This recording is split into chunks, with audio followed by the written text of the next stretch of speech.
ESPN. The installation experts at Tire Outlet bring you this installment of ETN.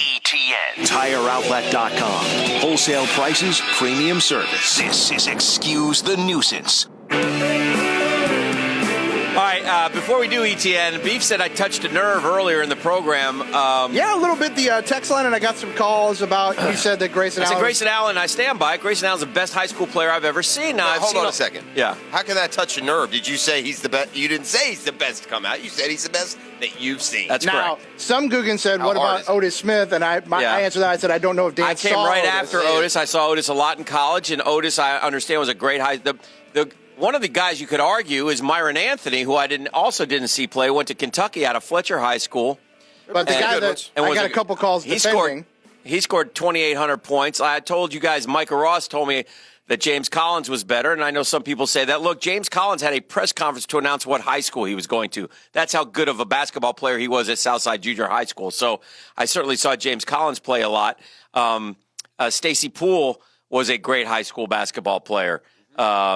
So there have been a lot. There haven't been a lot of great ones. I mean, Big Pat Young. Big Pat Young was tremendous high school player. And Wilson had a kid, Kenny Walker, that went to Alabama. Was a good player. Yep. So there've been but I'm telling you, for me, and I saw all those kids. And now again, I didn't play with them like Micah, so I didn't see every. When I say I've seen them, the guys I've seen play 2, 3, 4 games tops. Okay? Right. I'm not sitting there breaking down film of kids in high school. I'm just telling you, I went to a high school game one time over at Providence. It was a district playoff game or some sort of playoff game. And I obviously dealt with Grayson a few times, saw him play a few times, but I went to one particular game, and I think it was against Trinity, and it was Isaiah Ford was on the other team, who was a really good basketball player, by the way. And I'm telling you, Grayson Allen, I think he scored 28 points in the first half, and it was unencumbered. It was effortless. It wasn't like give me the ball, I score every time. It was through the offense. It was knocking down threes. He's got an unbelievable stroke. He was so athletic. He could jump through the gym. D. Brown was another pretty good high school basketball player, by the way, who got better and better as time went on. So we can, you guys can call in later if you want, and we can discuss it. I just wanted to say that's, to me, Grayson was the best one I've seen. That's no disrespect at all to James Collins and Otis and Stacy and all those other guys. He was a good high school player. Great players. Was that kid, I left, he came back, played for JU. John Knox was a heck of a high school player. Yeah, I kind of wish the Knicks had taken John Knox instead of Kevin Knox last night. I don't know what John's doing right now. He's probably... he could stroke it. Or Russell Knox, for that matter. He could shoot. Yeah. All right. With that said, let's play ETN. One last time. Well, it makes sense we've got Archie because we're a couple of jugheads all these years. So Archie, for his efforts today, yes, is like all our judges this week. He's getting himself a family 4-pack down to the Coca-Cola Firecracker 250 at Daytona on Friday, July 6th. And keep listening for those trivia questions and your cue to hit the text line for a chance to be entered to win tickets to the Coke Zero Sugar 400 the following Saturday, July 7th. What's up, Arch? Good morning, Dan. Good morning, Jeff. How are you? Hello, sir. I'm a little sad. Last ETN. Yeah, I know. Apparently, though, the good news for you is there will be a commemorative plaque installed here with your name on it as the final ETN judge ever. So congratulations. Now, on the flip side of that, though, Archie, we don't know what you look like. Dan's going to draw a caricature just based on your voice, and that'll hang here forever. Correct. Round one.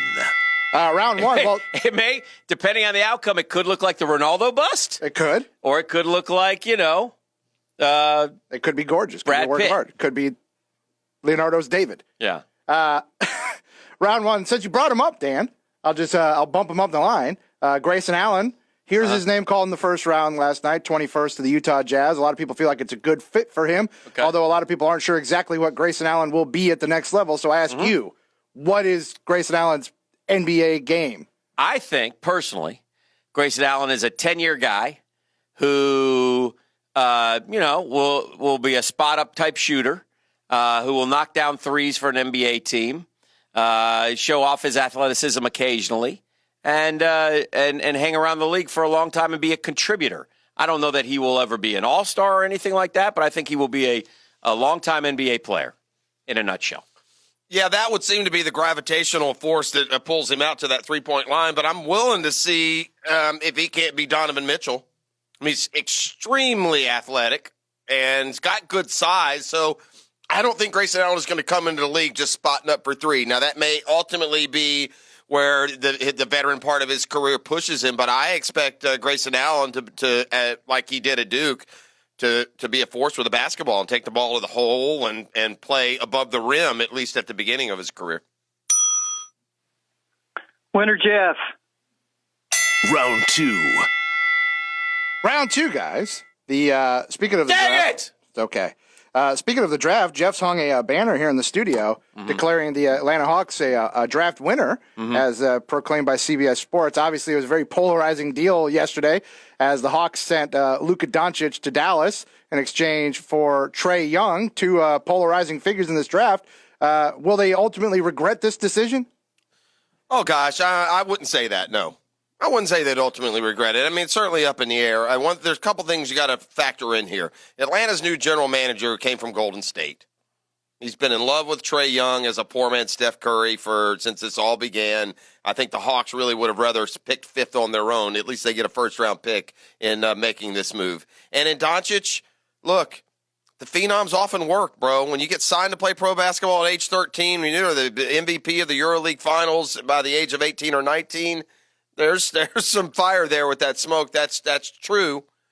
But I challenge you outside of Dirk Nowitzki to find me any kind of playmaking top 10 Euro draft ever in history. I mean, Pau Gasol is an interior player, but the NBA is littered with foreign players taken between 2 and 10 who never materialized into who you hoped they'd be. So I'm going to go incomplete on this. I think ultimately, in a perfect world, they both win a little bit. I hate to do this to my colleague and friend, but I think Archie and I both know one thing and one thing only.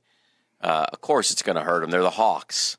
I mean, of course. I mean, we know that. I mean, they're the Hawks. What more do I have to say?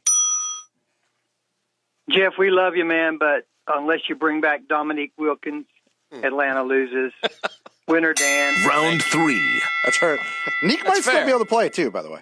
Round 3, guys. The rim. Shifting gears. Trae Young-esque. I was left. I went lefty. Can't make it.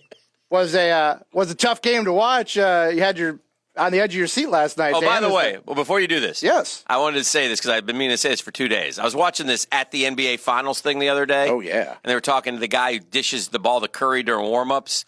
He told us in a practice Steph Curry made 77 threes in a row. Yeah, we had that story once. He Is made that like good? Lord. He made like 92 out of 100. 77 in a row. That was a couple years ago. No, unless he did it again this year. We did that across the street. I can remember us talking about that. Well, that's incredible. I wonder how many straight he could make from the tunnel. I thought it was like 80-something in a row, to be honest with you. It's crazy. Yeah. The guy's the greatest shooter we've ever seen. Yeah. It's unbelievable. And that was, he said, moving. That wasn't just Get up. spot up here. Yeah, it's not spot hit me shots. like free He's throws. moving He was around. moving Yeah. around and Yeah, it's crazy.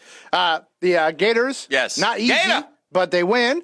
They eliminate Texas Tech. Now they've got to get 2 against Arkansas. It starts tonight. Singer on the mound, and then you would think Coar. So what kind of chance do you give Florida of being still alive when we're back Monday? Are they going to sweep Arkansas? Is what you're asking me.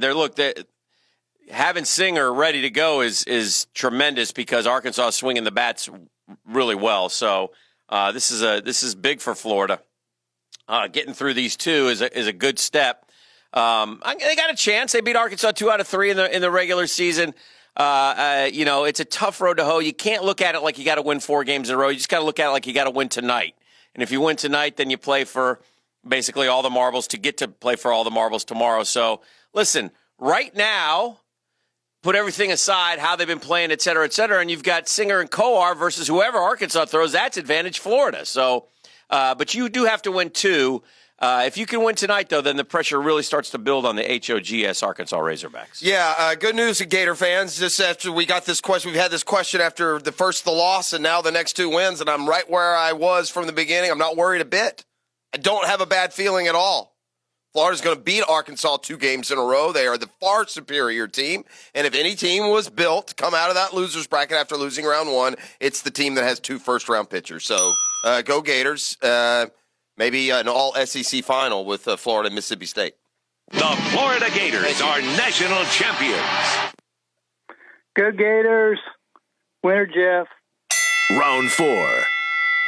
Round 4, guys. We had this news Better be yesterday. right. It hadn't become official yet, but we talked about what seemed to be pending suspension for Jameis Winston. It's a reality now. It'll be 3 games. The Bucs open with not exactly the easiest slate. They go at New Orleans and then home for Philly and Pittsburgh. So what kind of chances do you give the Bucs in those 3 games? Well, they have 2 home games, and history says they'll get the better Ryan Fitzpatrick. Fitzpatrick fails when you give him a job and ask him to do it for 16 games, and he teases when you give him a job for 2 or 3 weeks, and he fills in admirably. But at New Orleans, loss. Philly at home, loss. Pittsburgh at home, loss. Thanks a lot, Jameis. Really appreciate it. I guess when he jumped up on that picnic table in Tallahassee and screamed the infamous blanker by the blank, he just put it into action in that Uber car out in Phoenix. So you stay classy, JW. What's the question, Beef? What kind of chances are you giving the Bucs in their 3 games they have to play without Jameis? They go to New Orleans, then home for Philly and Pittsburgh. I think they somehow win 1 game, but this sets up for not a good season for Tampa Bay right off the bat. Not having your franchise quarterback out there is not good, and it's a bad look off the field for a guy who's been trying to do it and has done a lot of things in the community in the Tampa Bay area. But to do this is and again, I don't know if it was a cover up, not reported. And by the way, we also learned another thing about the character of his co-pilot, who is an NFL player in his own right and who has covered up for Jameis on numerous occasions now, because we come to learn he wasn't in the car the entire time during the alleged incidents, but yet he said nothing happened. So shout out to you as well, Ronald Darby. Maybe he should be suspended as well. So sad. Winner, Jeff. Welcome to round 5. No, there will be no round tonight. We celebrate. Hey, Archie. Hey, Archie, I'm going to put you on the hold. plaque just I'm gonna got let you go. broken You're the up, best. Archie. You know what, Jeff? The The plaque is gone. I'm The only gonna change it up Archie for you we today. care about is the Archie from the comic strip, who's a the bird. far better person than you are, Archie. You can go to hockey sticks, my friend. You, sir, don't ever judge ETN again. You're the all-time worst we've ever had. I'm like the Philadelphia Stars, the final USFL champion. This is a drill. It's JB Coxwell Friday and the unbelievable new recycling option you have in town with All American right. Roll-Off and Recycling. Don't settle for All City when you can go All American. They're the A-team at All American Roll-Off and Recycling.